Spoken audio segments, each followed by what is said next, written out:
After the funeral, Edie roped off Calvin's half of the room.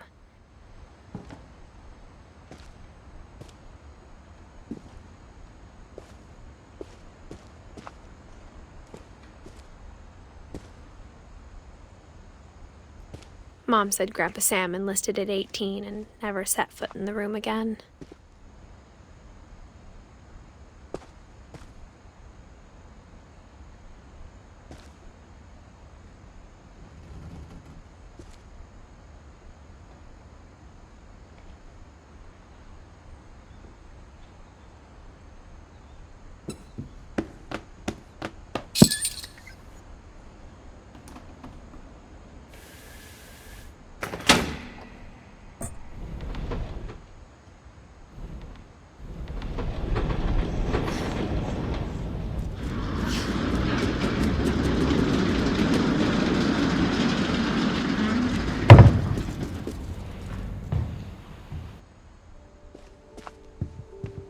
The passages were a pretty tight fit.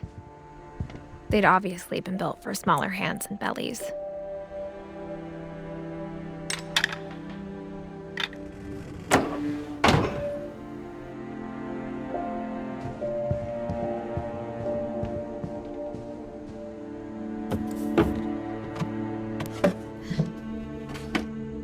Growing up, I always thought of Barbara as a child star.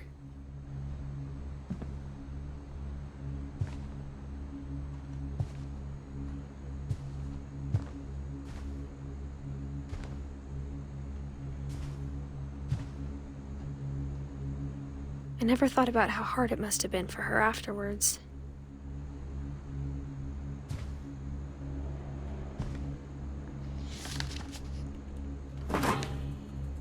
Of all the stories people wrote about Barbara's death, I'm surprised Edie saved this one.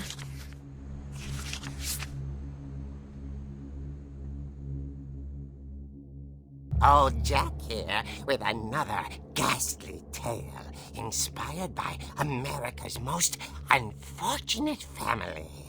I'm calling it The Surprise Ending of Barbara Finch. As a child star, Barbara was famous for her scream. Now at 16, she was all washed up. A has-been. But in a lucky break, she'd been asked to perform her signature scream at a local convention for monster movie fans. It was just the boost her career needed. Unfortunately, her scream hadn't aged well. Getting better.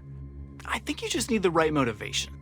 Her biggest fan and current boyfriend, Rick, was about to demonstrate when... Now that was a great scream. It was Barbara's father, Sven. He'd slipped into a table saw and had to be rushed to the emergency room. So Barbara got stuck babysitting her youngest brother, Walter. Her convention comeback was cancelled. Okay, I'm hearing frustration, but I'm not hearing terror. What if I tried... A gang of hoodlums in Halloween masks have been terrorizing Orcas Island tonight. Police are urging residents to... That came from the basement. You're right! Also, I loved your delivery on that. Why is your basement door locked? Because my dad likes making puzzles and secret passages. There's a key hidden in the music box. The secret is to keep winding and winding until finally the key pops out. Thanks, babe. I'll be back in a sec. 20 minutes later, Rick hadn't returned. So Barbara went to look for him, right on cue. She reached for the music box. And as she wound the key, she listened for Rick, but the house was silent.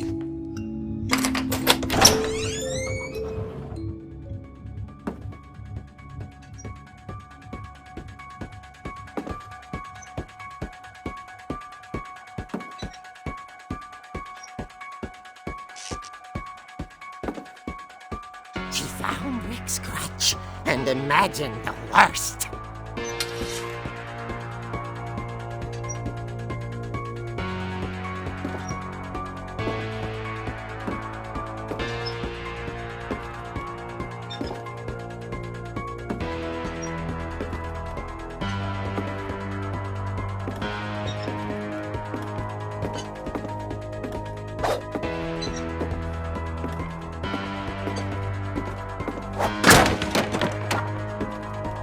The gang's leader is the infamous Hookman killer, Dr. Carl Hamill, who impaled and then ate his family 10 years ago tonight.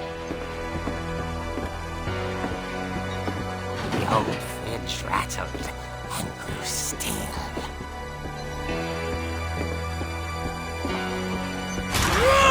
Oh dear!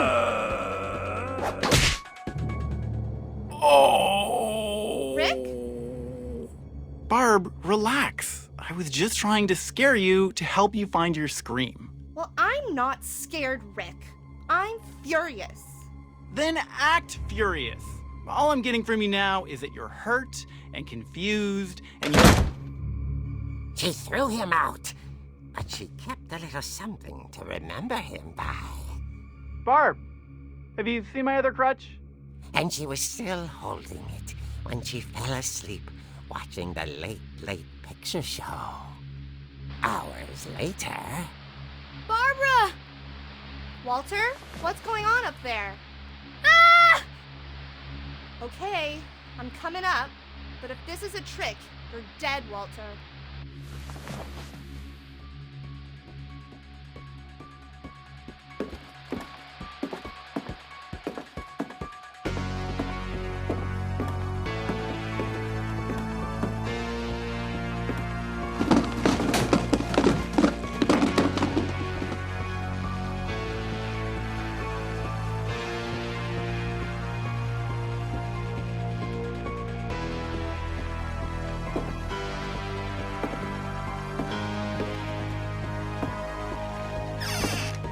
Walter, are you there? Walter had vanished, but his bedside radio was still on. Orcas Island police describe the man as 6 feet tall, with a steel hook for a hand. Residents are urged to lock all doors and windows and notify the police of any suspicious activity. Barbara turned, saw the hookman, and was speechless. He was quite smashing.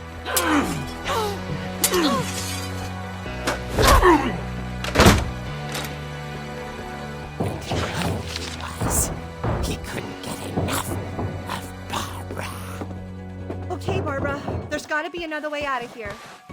That night, she played her part beautifully.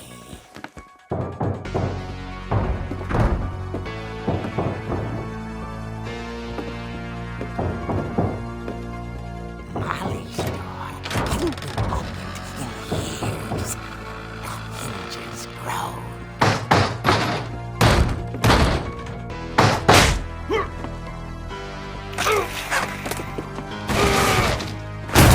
He wasn't moving, but she sensed the story might not be over yet.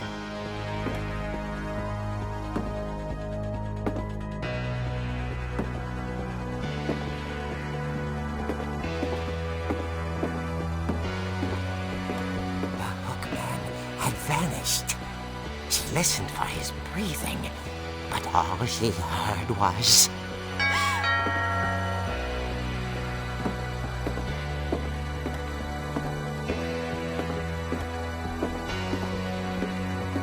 At the door, she heard whispering.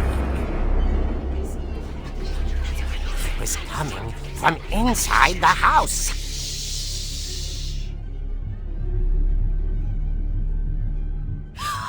Oh dear.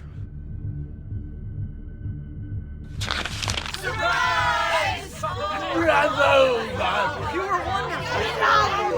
monsters had come to surprise her. For Barbara, it was a dream come true. Then she saw what kind of monsters they were, and she realized what was about to happen. She going to be famous. And with her final breath, Barbara Finch gave the performance of her life.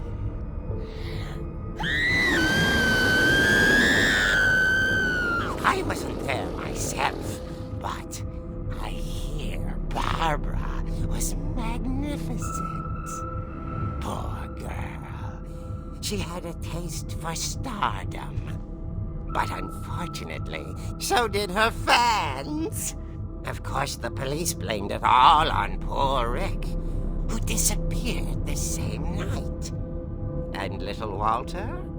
Hiding under his bed the whole time. He took it all pretty hard, but that's another story.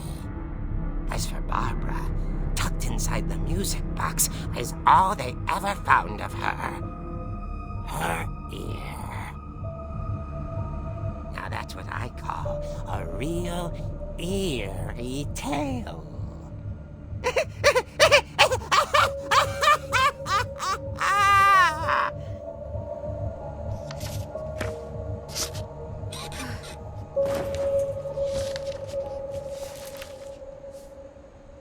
Edie told me all Barbara wanted was to be remembered, as absurd as that comic was. Maybe what Edie saw was a happy ending.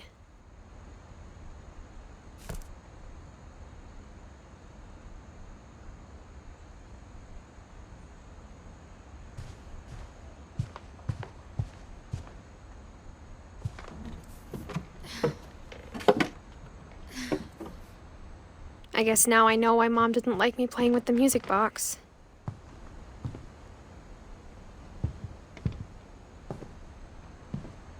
Whenever people ask me about my family, the first thing they always want to know about is Barbara. Mom must have locked the third floor stairs on the night we left.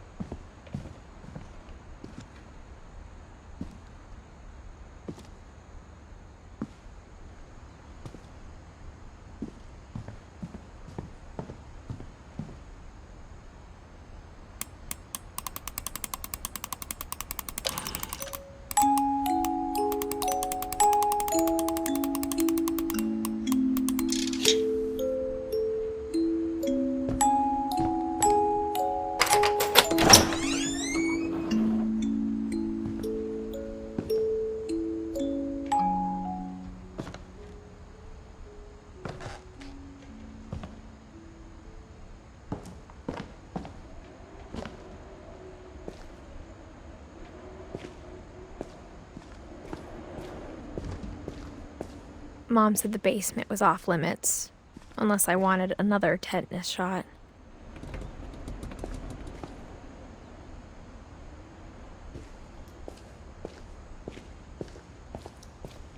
I saw Edie sneak down to the basement once, carrying packages. I thought maybe she was hiding presents.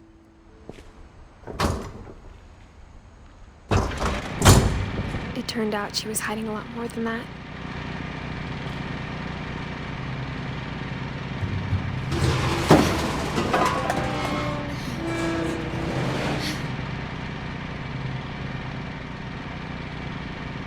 I remember asking Mom once about where Walter had gone. She said after Barbara died, he got as far away as he could.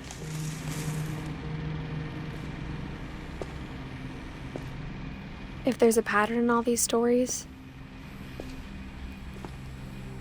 I think it's that none of us has gotten very far.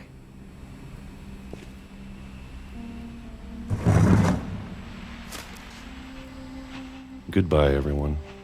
I can't believe I've been down here for 30 years. On that first day, after the shaking started, I didn't think I'd survive a week.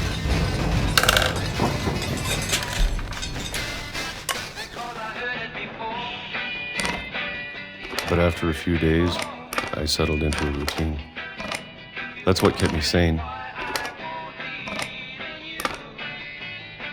Having a schedule, living for today. I always expected to be dead tomorrow.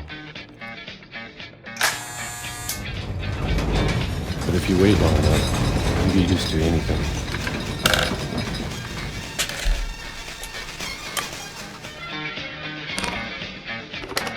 Even a monster on the other side of the door starts to feel normal.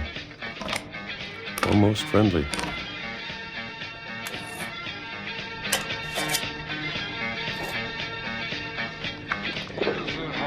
And then one day, everything just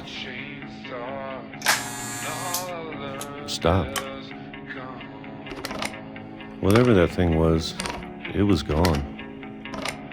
Maybe it got tired of waiting. Or maybe I just got tired of being afraid.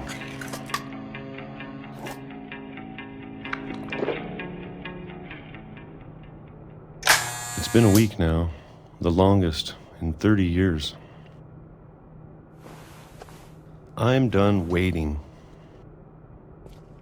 I have to leave while I still can.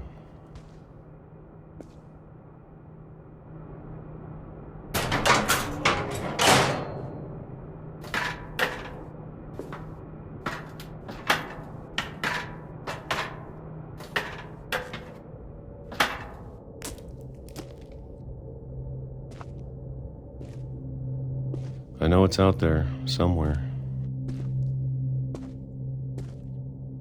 Whatever killed Barbara and Molly and Calvin.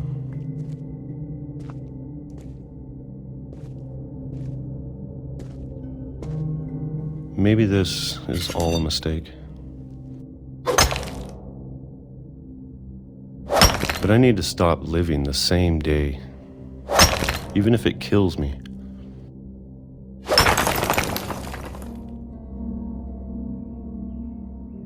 Whatever's out there, I want you to know I'm ready for it. I'm going to appreciate all of it, especially the food. I don't mind if I only have a year left, or a month, or a single week. I'd be happy with one real day. I can already imagine the sun on my face.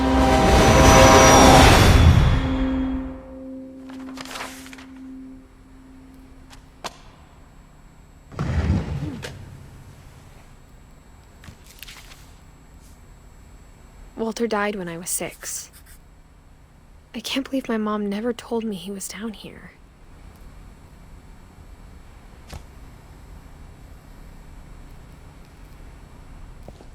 I'm sure my mom was trying to protect me.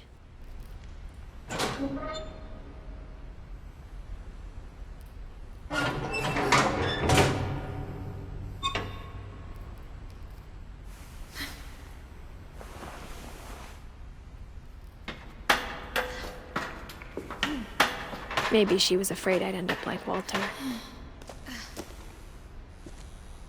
But if she never told me about an uncle under the house, I can only imagine what else she was hiding. I don't want to make the same mistakes she made, trying to bury something that's still alive.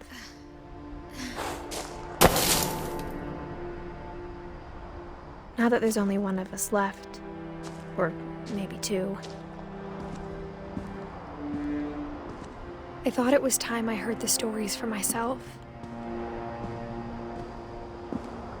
and found out what happened to everyone else. But now I'm worried the stories themselves might be the problem. Maybe we believed so much in a family curse, we made it real.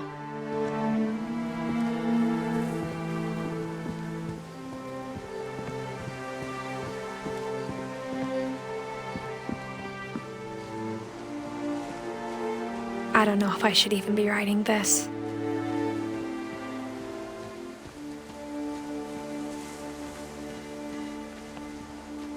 Maybe it'd be better if all this just died with me.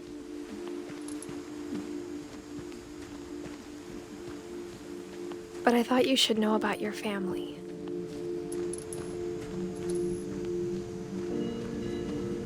and the history you're a part of.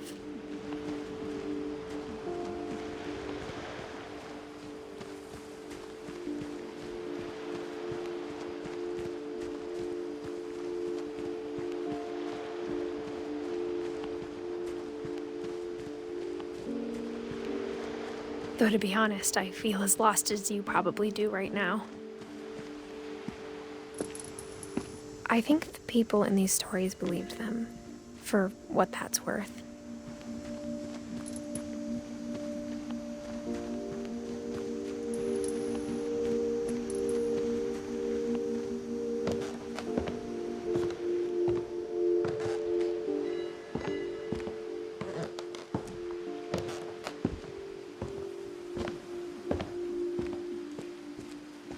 And when you look at the house, that history of imagination and stubbornness and madness, any of it seems possible.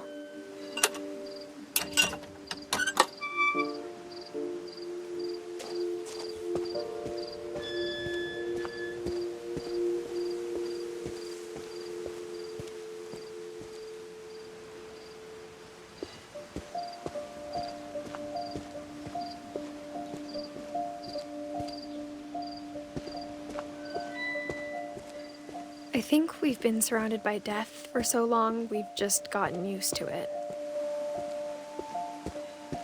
What kind of family finishes building a cemetery before starting the house?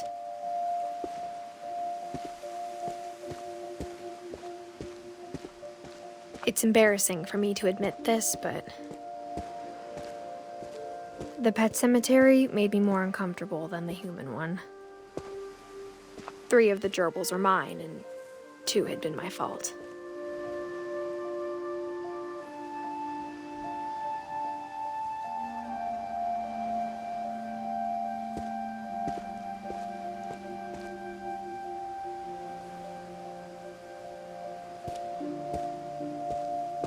Sven built the house, but it was Edith who designed the cemetery.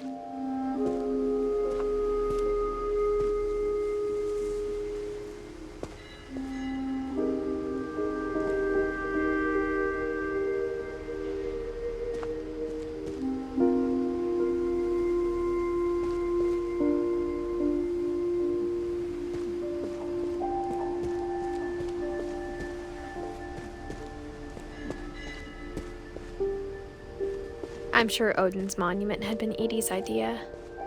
My mom was always trying to move on, but for Edie, the past never went away.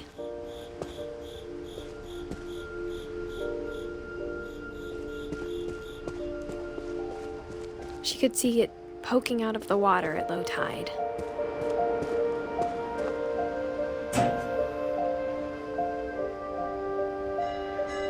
Edie said she dreamed about the old house every night.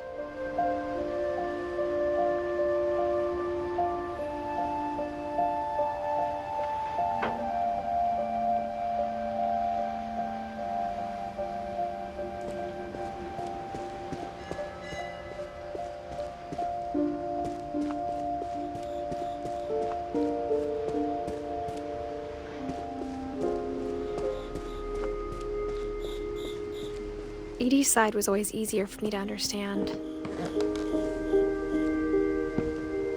But the older I get, the more I can see where my mom was coming from. Her dad had been pretty strict, but it wasn't enough to save her brothers. She was just trying to do better.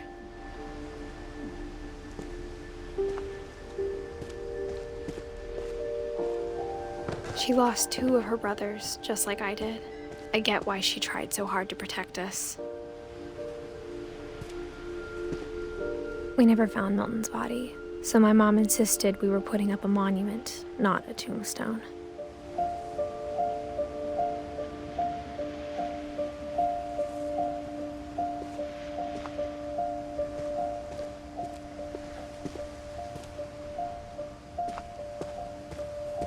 There's so many things I wish I could ask my mom now.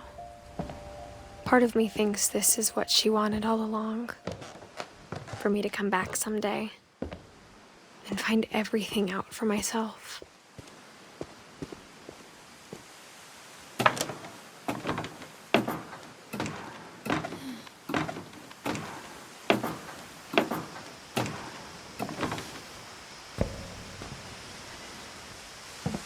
But looking back on it now, if she told me there was going to be so much climbing, I never would have come when I was 22 weeks pregnant.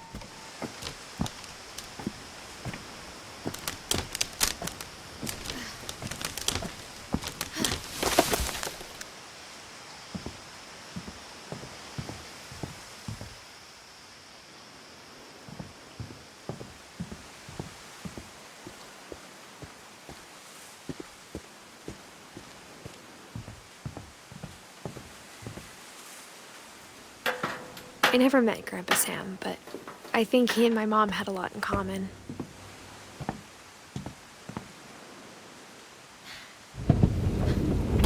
They were both pretty intense.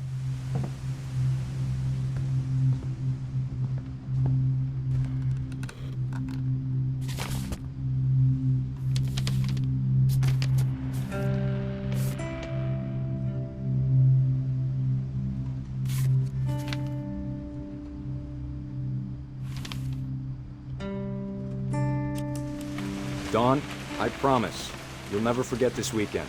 Yes, sir. These memories are gonna last a lifetime. Am I gonna have to shoot anything? It's a hunting trip, Dawn. Shooting is strongly encouraged.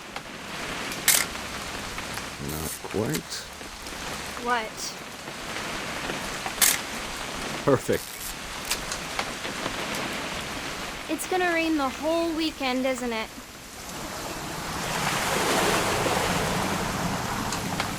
I will never forget this weekend, Dad. That's the spirit.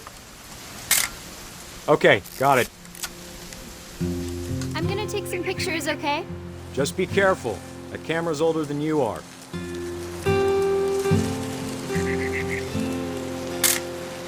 Aw.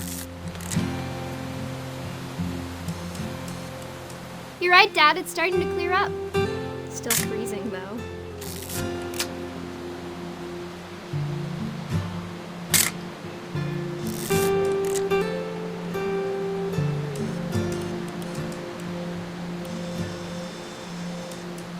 Definitely should not have drunk all that coffee.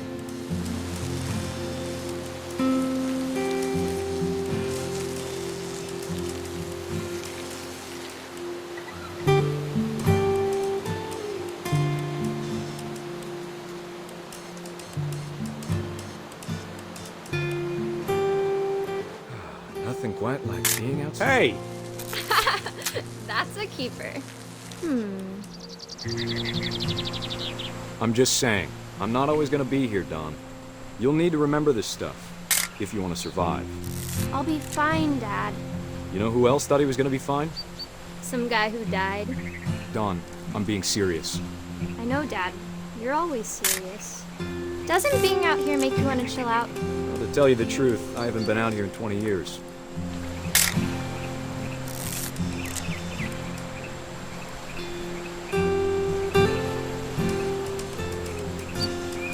Last time I was with my brother Calvin.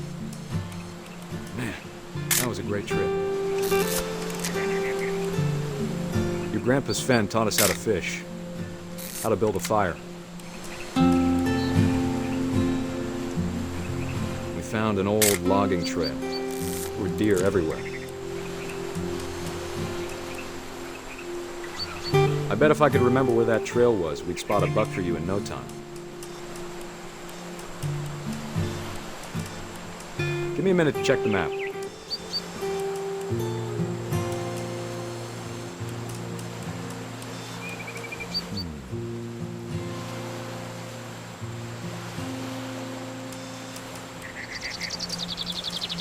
Let's see.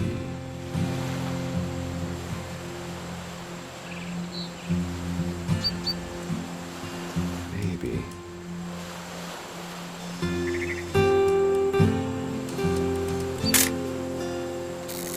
Was it? Dad! Good eyes, Dawn. Before you take the shot, let me get a picture of it.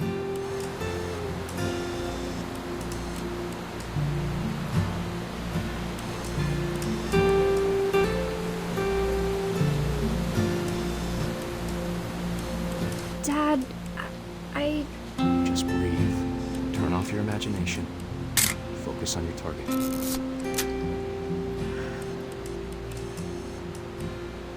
I'm over here, Dad.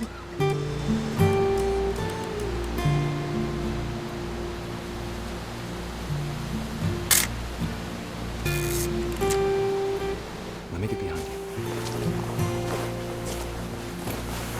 Do I have to do this? Dawn, you don't have to do anything. But if you want to survive, you'll need to be strong.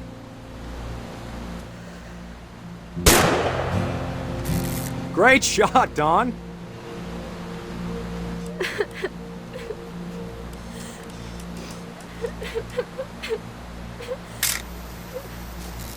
I'm proud of you, Dawn. Always remember that, okay? Dad, it's twitching. I think That's it's totally normal, Dawn. Just focus on the camera. Try not to think about— Dad!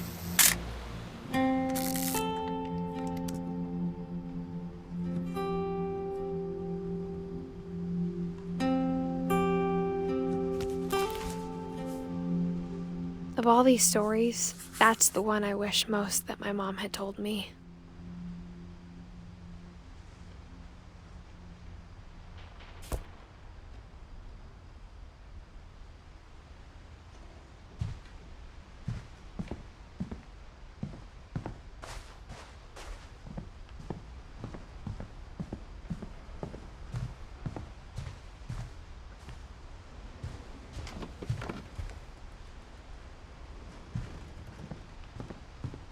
Instead of hiding from death, Sam seemed to go out of his way to meet it.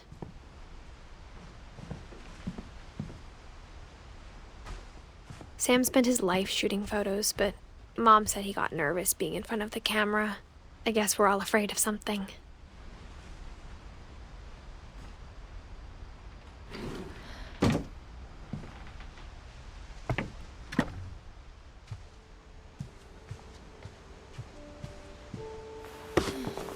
After Sam died, my mom and Edie got really close.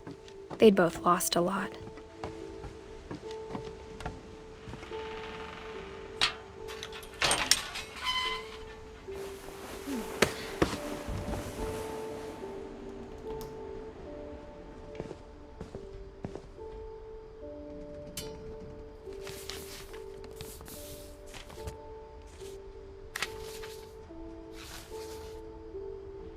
Dear Kay, do you remember the way Gregory used to laugh when he thought he was alone? Like something funny was happening, but only he could see it.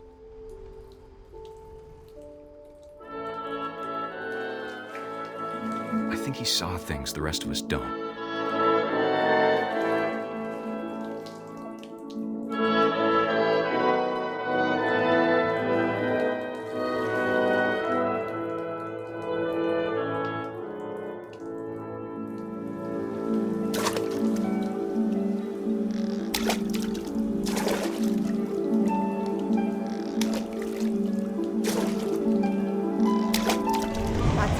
Gregory, it's time to...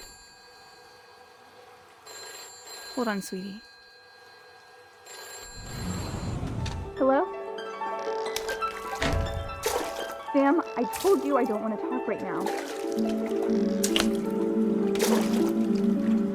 I wonder what he saw.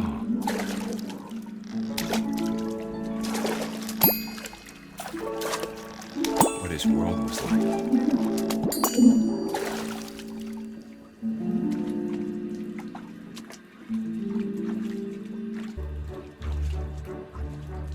He reminded me so much of Calvin. Lost in his imagination. Whatever it was, he saw.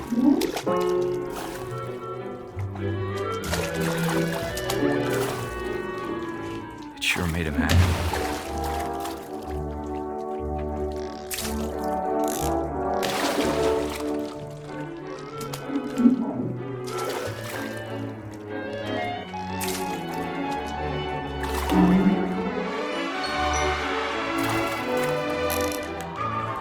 I know how silly it sounds.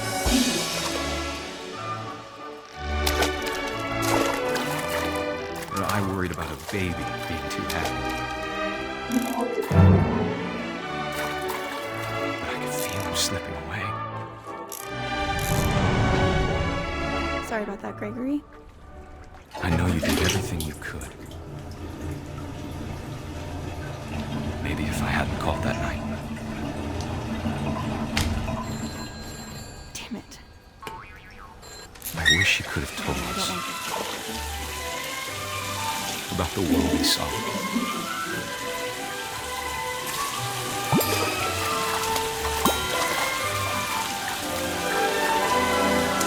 There's so much I don't understand about Gregory, about everything.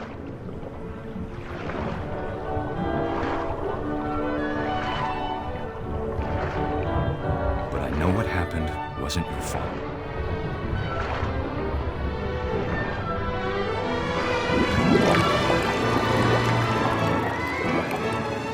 I'm sure he's happy.